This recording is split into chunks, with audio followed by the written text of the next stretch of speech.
Hi, this is video journal number 3, all about behavioral characteristics I have seen thus far of autism and interventions I used with them and if it was effective or not effective.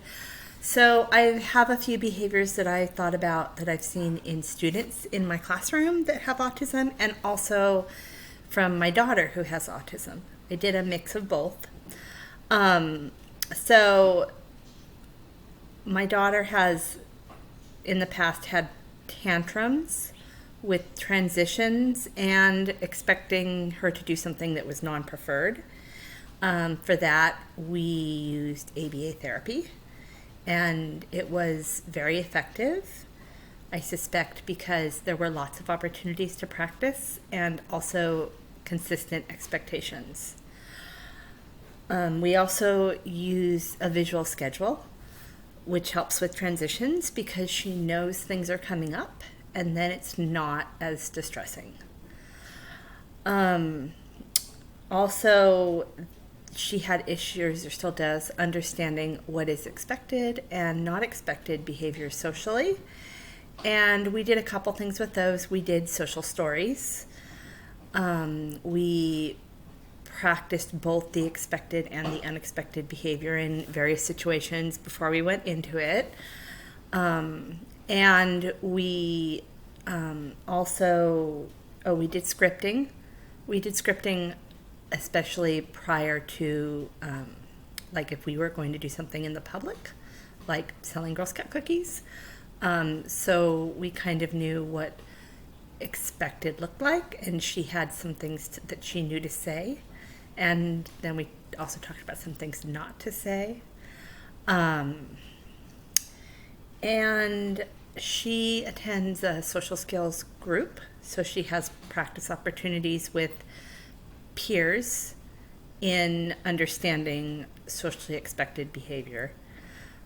We also did video modeling in therapy, and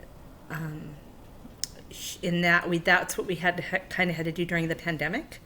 She did video modeling on what was unexpected, an unexpected kind of response to a social cue or a social problem, and then she discussed it with the therapist and practiced it with another student online.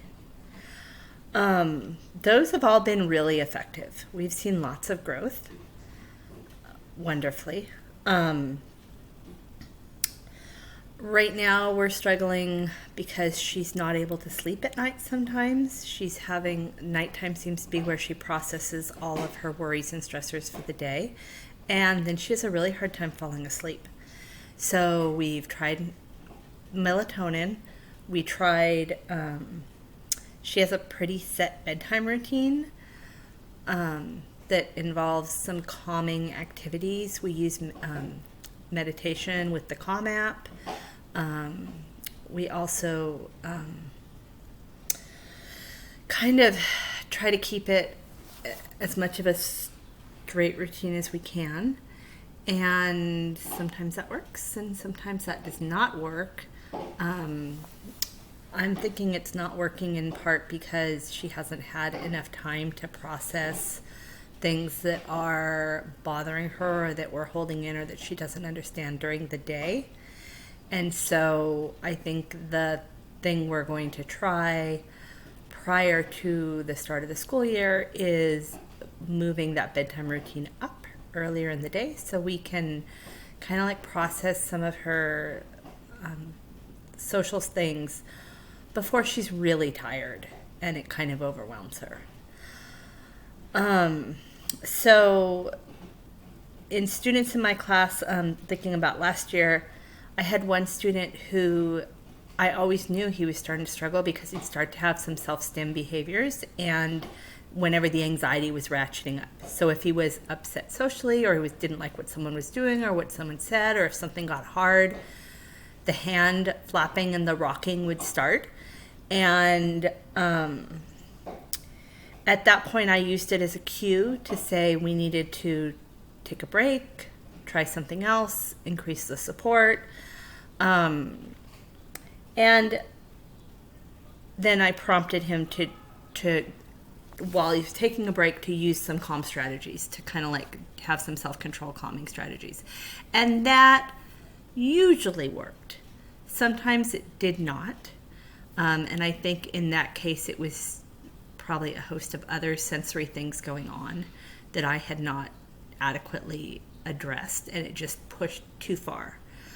I had a different student who would completely shut down, like do this and just shut down anytime there was noise or a social emotional stressor or a change in routine. Anytime something bothered him, even if it was just a little deal, it was a big deal to him. So, and then he would just completely shut down. And it wasn't loud and explosive and disruptive, but it was very disruptive to his learning because he just would tuck his chin, close his eyes, and shut down. So we kind of attacked that two-pronged. We looked at some sensory strategies because a lot of it was sensory dysregulation for sure. So we had headphone or noise canceling headphones. We gave him an opportunity to choose his own flexible learning space if it was bothering him being in a group. I had to do some environmental things, like I had to go out and tell the guy that used to like to try to like mow our lawn in outside of our classroom with the big heavy lawn machine, to not. I said, I need you to please go do other parts of the campus, and at recess or lunch, come back and do this spot, because he could not even handle it. And also we wrote a social story on big deal, little deal, and expected and unexpected, and kind of used that to teach him, is this a big deal? Is this a little deal? Does my response match the situation? And we went through a little big deal, little deal script with him every time he started to shut down. And we just started it at the end of the school year. It seemed to be working well, kind of helped him match the reaction with the event a little bit more evenly. Well, hopefully with his new teacher next year, I'm going to kind of travel that with him. The parents have a copy. Hopefully he's been working on it over the summer, and it just continues next year. But it did work well. And I think it's because it kind of like validated that he was feeling angry, overwhelmed, and just it felt a lot bigger than it was. But once it was recognized and we could kind of like pair a response to it, he was able to move forward and not just shut down. The last one I have is my most challenging one, and honestly, things are not working, and I'm not really sure what to do. It's going to be my first challenge of the new school year because I'll have this student again this year. He'll like hit and cuss and yell and be very verbally and physically aggressive to adults and kids when you try to remove him from a preferred activity. Like if he has a swing and he wants to swing and I need to say it's someone else's turn, then he cannot handle that. And so in taking this class this summer, I'm thinking some of it is definitely sensory in nature. So my plan for the new year is to take him out before recess and give him a good 5-10 minutes on the swing before other kids join him. So if it is a sensory input need, that he has that opportunity. Last year I tried doing a check-in, check-out with some behavior goals with him, and that was horrible. It worked with every other kid I used it with. It did not work with him. It tipped him over the edge anytime you said anything that was not completely positive. It didn't matter that what he was doing wasn't positive. If you marked it, he just escalated up 100%. And so I'm still kind of struggling with what can I do, because, he's perfectly fine if you just let him have his way all the time and you don't call him on any unexpected or inappropriate behavior, but that's not the world, right? So my plan is to take a closer look at sensory, because I think it's definitely, some of it is driven by a sensory need.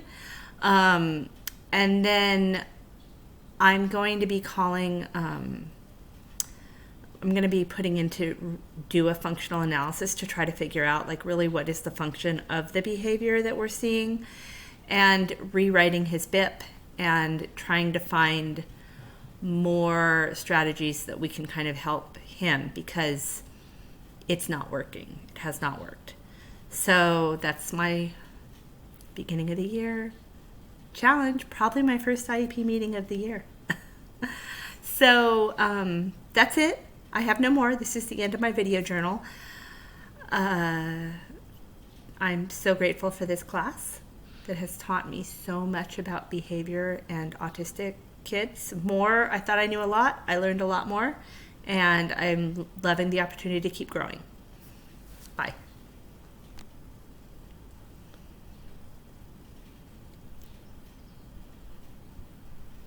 And I don't know how to stop it.